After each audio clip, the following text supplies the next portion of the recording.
কিশোরগঞ্জের ভৈরবে ইসলামী বক্তা গিয়াসউদ্দিন আত-তাহেরীর বিরুদ্ধে করা মামলা প্রত্যাহারের দাবিতে ভৈরবে মানববন্ধন ও বিক্ষোভ সমাবেশ অনুষ্ঠিত হয়েছে। মঙ্গলবার 17 ডিসেম্বর সকাল 11টায় ঢাকা সিলেট মহাসড়কের দুর্জয় মোড়ে আহলে সুন্নত ওয়াল জামাত ভৈরব শাখার আয়োজনে এই বিক্ষোভ সমাবেশ অনুষ্ঠিত হয়। এর আগে বিক্ষোভ মিছিলটি ভৈরব ফল মার্কেট থেকে শুরু হয়ে দুর্জয় মোড়ে গিয়ে শেষ হয়। পরে একটি আলোচনা সভা হয়।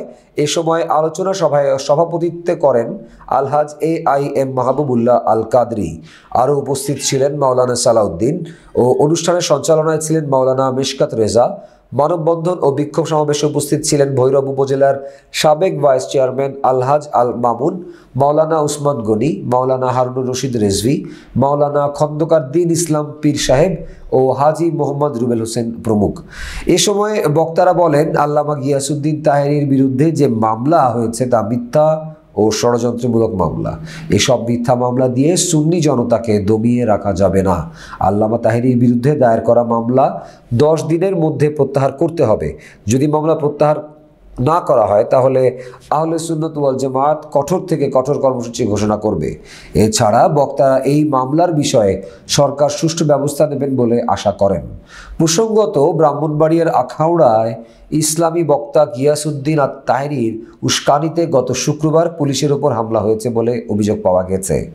এই ঘটনায় তাহেরীকে প্রধান আসামি করে 15 জনের নাম উল্লেখ সহ অজ্ঞাত আরও 10 থেকে 15 জনকে আসামি করে আখাউড়ায় মামলা করে পুলিশ। অযথা বাংলাদেশে কোনো ফেতনা সৃষ্টি করবেন না। আমাদের সুন্নি জামাতা বাংলাদেশে একজন আর দুইজন নয়। আমরা জানি মুসলমানদের মাঝে 80% মুসলমান সুন্নি। সকলে নীরবতা পালন করতেছে, আমাদেরকে নীরব থাকতে দেন।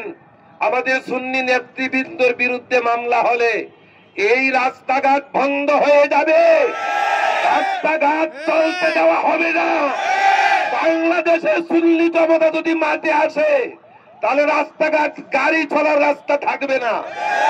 আপনারা জানেন, আল্লামা মুফতি আলাউদ্দিন জাহাজের বিরুদ্ধে যখন মামলা হয়েছিল, বাংলার জমিনে সুন্নি জনতা মাঠে নেমে পড়েছিল। সুন্নি জনতা অপেক্ষায় আছে। আমি আবারও সরকারকে আন্তরিক মুবারকবাদ সম্মান জানিয়ে বলতেছি, তাহেরী সাহেব সহ সকল সুন্নি আলেম সুন্নি নেতা তাদের বিরুদ্ধে কোনো প্রকার মামলা যাতে না হয়, আর অবিলম্বে তাহেরী সাহেবের বিরুদ্ধে মামলা উঠে তাহেরী সাহেবকে সম্মান দেওয়ার জন্য সবিনয় অনুরোধ করছি। আল্লামা মুফতি গিয়াসউদ্দিন আত-তাহেরীর বিরুদ্ধে যে মিথ্যা মামলা করা হয়েছে কসবা থানায়, আমি ভৈরবের প্রশাসনের মাধ্যমে সারা বাংলাদেশের প্রশাসনকে জানিয়ে দিতে চাই, সুন্নত ওয়াল জামাত কোন রাজনৈতিক দল নয়। সুন্নত ওয়াল জামাত একটি নবী প্রেমিক দল, নবীর আশেকের দল, আল্লাহ রাসূলের দল। এই দলের বিরুদ্ধে যারা রাজনৈতিক কুচক্রী মহল চিন্তা করতেছেন যে তাহেরী সাহেবকে দমিয়ে রাখলে বাংলাদেশ থেকে আহলে সুন্নত ওয়াল জামাত উঠে যাবে, তাহলে আপনারা ভুল চিন্তা করতেছেন। সুন্নত ওয়াল জামাতের আজকে যে সমাবেশ, আপনারা মাত্র সামান্য কয়েকজন পীর মাশায়েখ দেখেছেন। আপনারা ভৈরব সুন্নত ওয়াল জামাতের ঘাঁটি এবং সুন্নত ওয়াল জামাতের প্রত্যেকটা কর্মী বেঁচে থাকতে তাহেরী সাহেবের বিরুদ্ধে যে মিথ্যা মামলা হয়েছে তা প্রত্যাহার না করা পর্যন্ত আমরা একটির পর একটি কর্মসূচি দিতে থাকবো। প্রিয় ভাইয়েরা, ঐক্যবদ্ধভাবে যদি আগামী 72 ঘন্টার মধ্যে এই মিথ্যা মামলা প্রত্যাহার না করা হয় তাহলে একসাথে একযোগে সারা বাংলাদেশের সকল সুন্নি জনতা সর্বস্তরে ইসলামী সুন্নি দল এবং সংগঠন উপসংগঠন শাখা উপশাখা সর্বস্তরের নবী প্রেমিকদেরকে নিয়ে আমরা রাজপথে নেমে যাবো। রাজি আছে কিনা? সতর্ক করে দিচ্ছি, শোনেন। ঘুঘু দেখেছেন, ঘুঘুর ফাঁদ দেখেন নাই। সুন্নিয়ত দেখেছেন, সুন্নিয়তের ঘরজুয়া দেখেন নাই।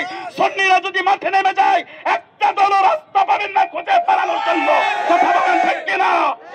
আজকে সুন্নিয়তের জন্য আমরা নেমেছি। তাহেরী সাহেব সম্পর্কে যে আপনারা যে মিথ্যা মামলা দিয়েছেন, উনাকে দাবিয়ে রাখার জন্য যারা চেষ্টা করতেছেন, মনে রাখবেন আপনাদের হাজারো চেষ্টা বিফল হয়ে যাবে।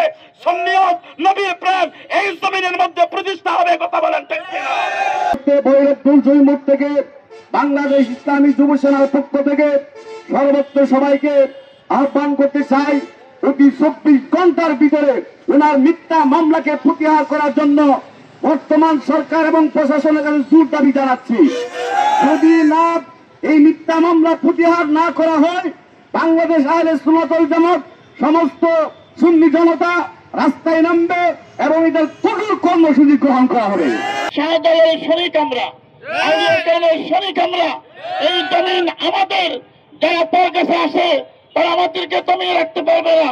আমরা মুফতি গিয়াসউদ্দিন আল কাজী সাহেবের যদি মুক্তি দেওয়া না হয়, আর যদি তাকে দেশ থেকে মুক্তি করানো হয়, আমরা ঐক্যবদ্ধভাবে গণজোয়ার নিয়ে রাস্তা নামবো।